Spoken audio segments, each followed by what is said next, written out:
Welcome back to our on YouTube channel the magnificent brain. आपके अपने ही YouTube channel the magnificent brain में आपका स्वागत है। सबसे पहले आप सभी को रिपब्लिक डे की शुभकामनाएं। Happy Republic Day to all. अब हम बात करने वाले हैं कि आज गणतंत्र दिवस के मौके पर हमने एक नया विषय लिया है। मनोविज्ञान का क्लास अब हम रेगुलर चलाने वाले हैं अपने इस यूट्यूब चैनल पे।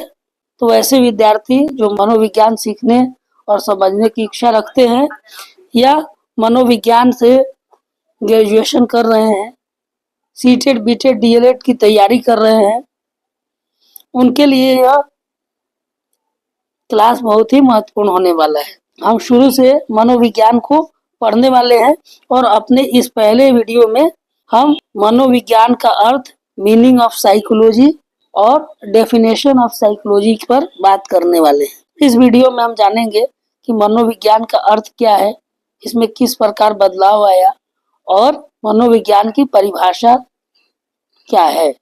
आइए शुरू करते हैं अपने इस वीडियो को। सबसे पहले आपको बता दें कि मनोविज्ञान का अंग्रेजी रूपांतरण जो होता है वो साइकोलॉजी होता है।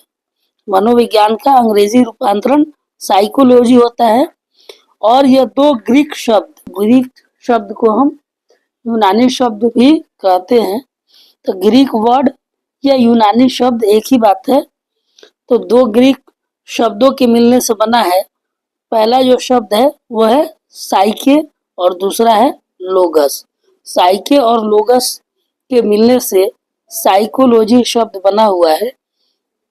साइके का अर्थ होता है आत्मा यानी सोल और लोगस का अर्थ होता है अध्ययन या विवेचना। तो साइके मीन्स आप सोल यानी आत्मा कह सकते हैं और लोगस मीन्स स्टडी। तो आत्मा का अध्ययन शुरू में जब मनोविज्ञान दर्शन शास्त्र का हिस्सा था, दर्शन शास्त्र के अंतर्गत ही मनोविज्ञान का अध्ययन किया जाता था, वो अलग से एक विषय नहीं था। तो उस समय यह परिभाषाएं दी गई थी कि मनोविज्ञान जो है आत्मा का अध्ययन का विज्ञान है। मनोविज्ञान का शाब्दिक जो अर्थ होता है, शाब्दिक अर्थ को ध्यान में रखकर आप मनोविज्ञान की परिभाषा देंगे तो उसे आत्मा के बारे में अध्ययन करने वाला विषय माना जाएगा।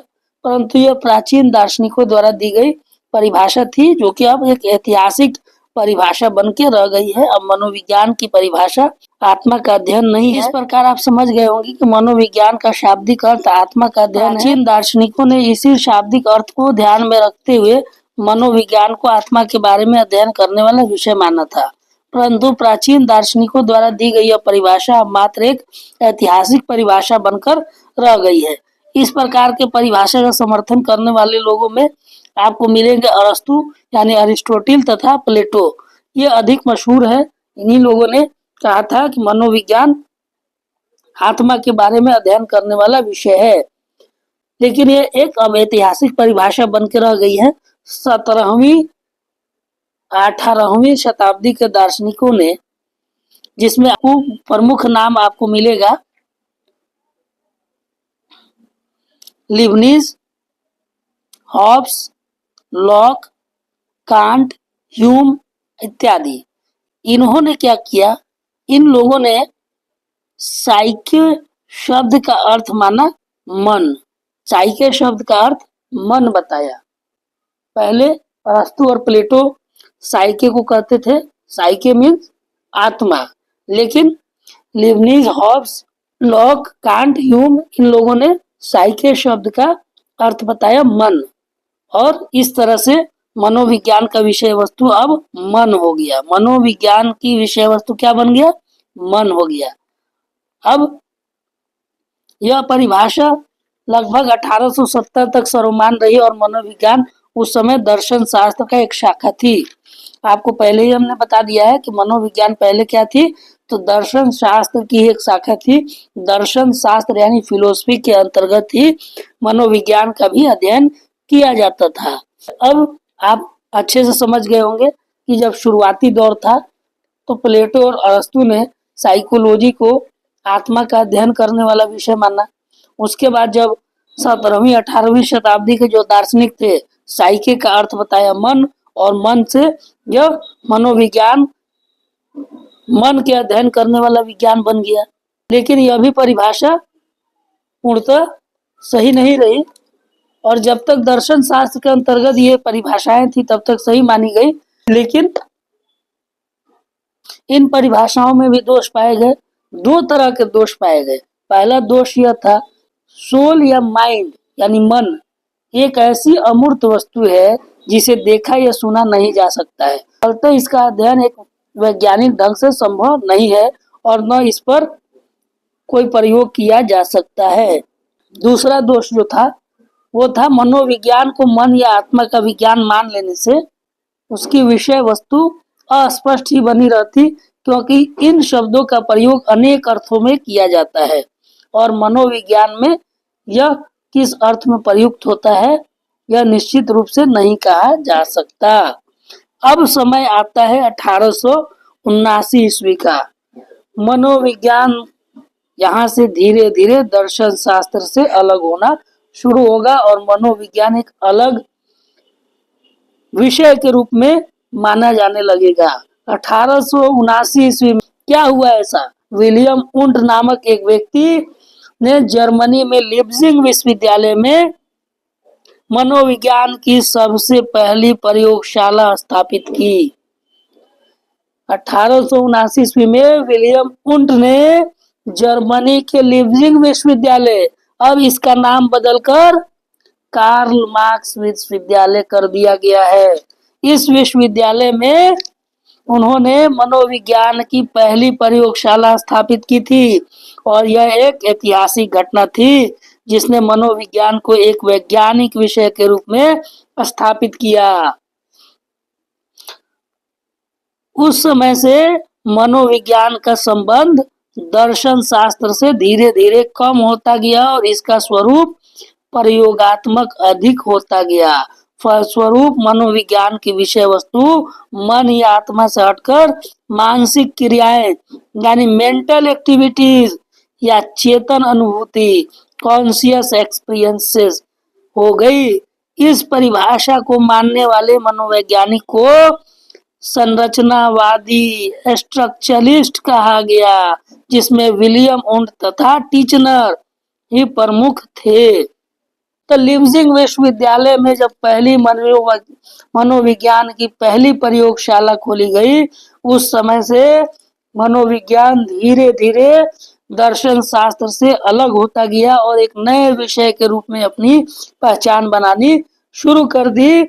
और इन मनोवैज्ञानिकों ने मनोविज्ञान का विषय वस्तु मानसिक क्रिया या चेतन अनुभूति को माना और इसमें सबसे प्रमुख व्यक्ति जो थे वो थे विलियम उंट और उनके शिष्य टीचनर।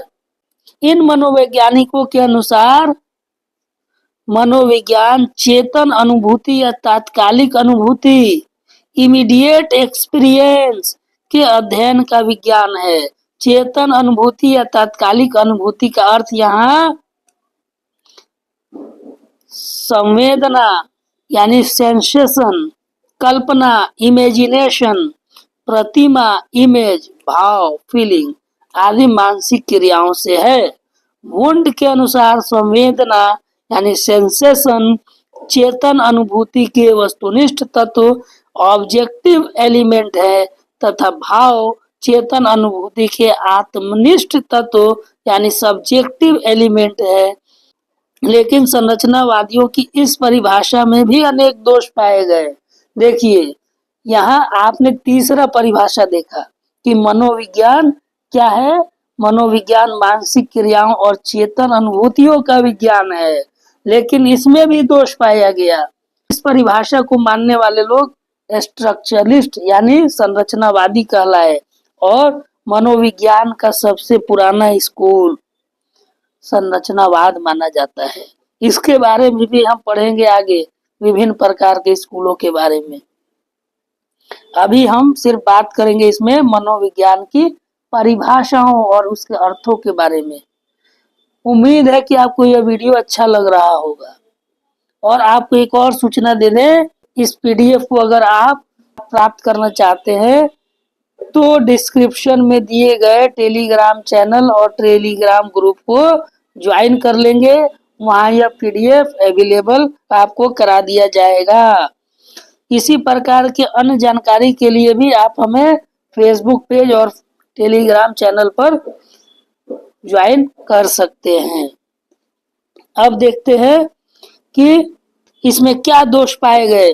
तो सबसे प्रमुख दोष यह बताया गया, चूंकि चेतन अनुभूति का वस्तुनिष्ठ ढंग से अध्ययन नहीं किया जा सकता है, अतः इस परिभाषा से मनोविज्ञान के प्रयोगात्मक स्वरूप की व्याख्या नहीं हो पाती है।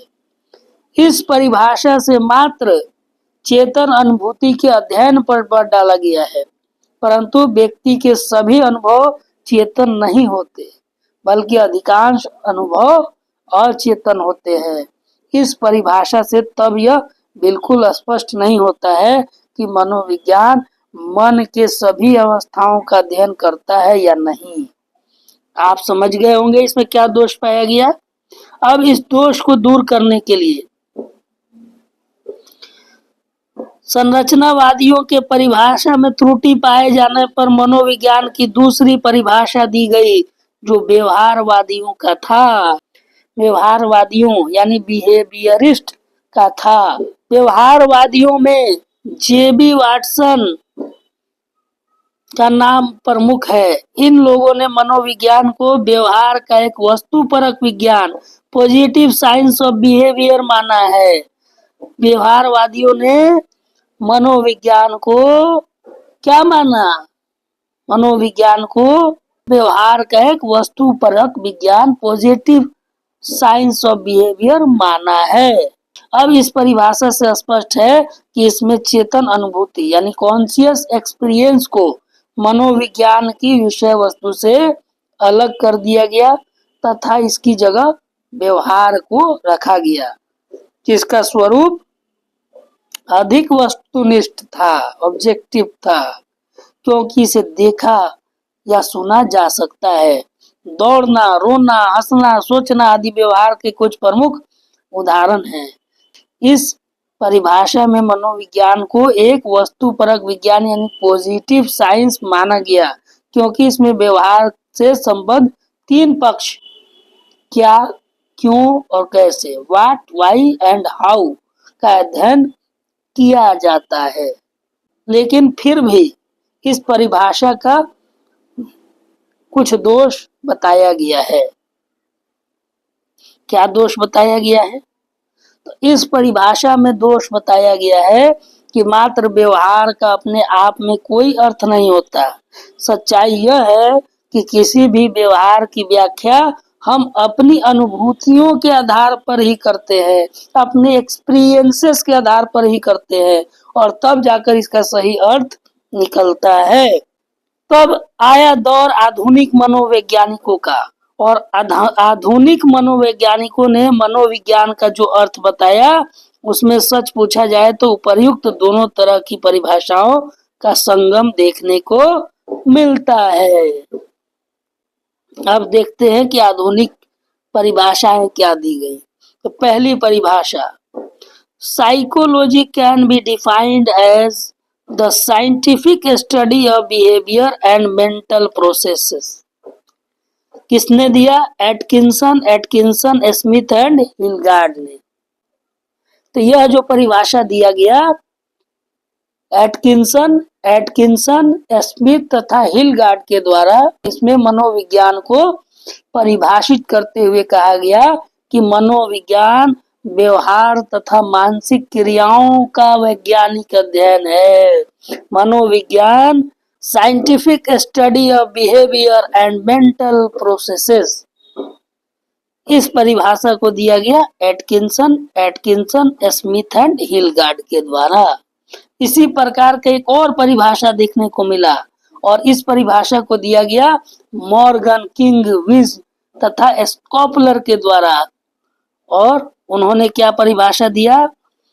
When we define psychology as the science of behavior, we are not excluding mind. We are saying that what person does his or her behavior is the avenue through which internal mental events can be studied, Morgan, King, Weisz and स्कॉपलर।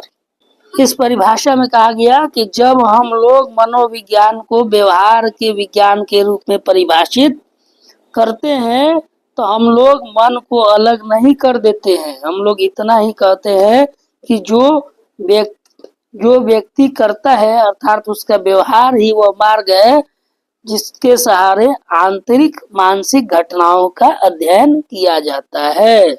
तो इस तरह से हम निष्कर्ष के तौर पर क्या कहेंगे, कंक्लूजन के तौर पर यह हम कह सकते हैं, आधुनिक समय में मनोविज्ञान का अर्थ एक ऐसे विज्ञान से लिया जाता है जिसमें व्यवहारों, यहाँ छूट गया है टाइपिंग मिस्टेक है, व्यवहारों एवं मानसिक प्रक्रियाओं यानी मेंटल प्रोसेसेस दोनों का अध्ययन किया जाता है। तो आधुनिक मनोविज्ञान का जो परिभाषा निकल के सामने आया है कि मनोविज्ञान क्या है, तो मनोविज्ञान व्यवहारों तथा मानसिक प्रक्रियाओं दोनों का अध्ययन है।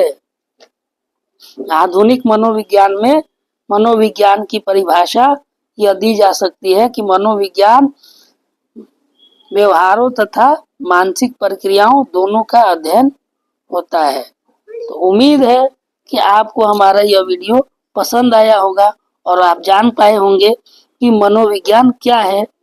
अब थोड़ा सा और चीज देख लेते हैं। प्रयोगात्मक अध्ययन के एक आत्म सचेत क्षेत्र के रूप में मनोविज्ञान 1879 ईस्वी में लीप्जिग यानी जर्मनी में शुरू हुआ।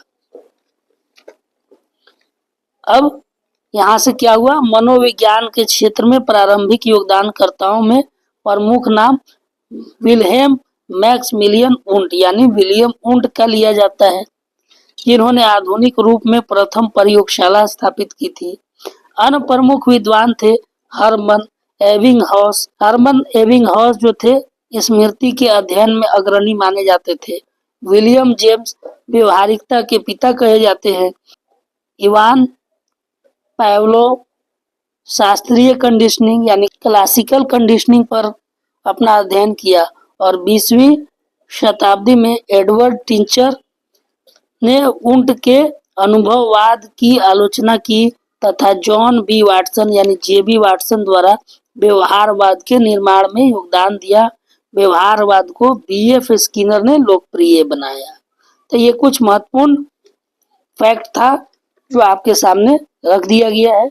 उम्मीद है कि आपको ये वीडियो अच्छी लगी होगी। अगर आपको यह वीडियो पसंद आई है तो हमारे इस वीडियो को लाइक कीजिए, शेयर कीजिए और हमारे इस यूट्यूब चैनल को सब्सक्राइब कीजिए। मिलते हैं इसी प्रकार के अगले वीडियो में, तब तक के लिए हमें दीजिए अनुमति। धन्यवाद। Thank you for watching.